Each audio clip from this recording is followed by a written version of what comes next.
नमस्कार. Bharat crime news 24 मध्ये आपल्या सर्वांचं स्वागत. जाणून घेऊयात काही महत्त्वाच्या घडामोडी.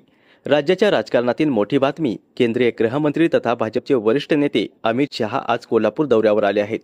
कोल्हापूरच्या छत्रपती राजाराम महाराज विमानतळावर त्यांचे भव्य आणि उत्साहपूर्ण स्वागत करण्यात आले. भाजपचे पदाधिकारी, लोकप्रतिनिधी आणि प्रशासकीय अधिकाऱ्यांनी पुष्पगुच्छ देऊन अमित शहा यांचे स्वागत केले. यावेळी मोठ्या संख्येने भाजप कार्यकर्ते उपस्थित होते. संपूर्ण परिसर भारत माता की जय आणि वंदे मातरमच्या घोषणांनी दणाणून गेला. या दौऱ्याला विशेष राजकीय महत्त्व प्राप्त झाले.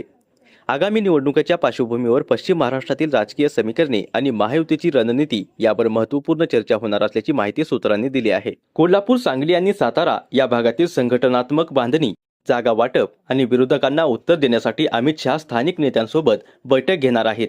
अमित शहा यांच्या दौऱ्यामुळे पश्चिम महाराष्ट्राच्या राजकारणाला नवी दिशा मिळणार का, याकडे संपूर्ण राज्याचे लक्ष लागले आहे.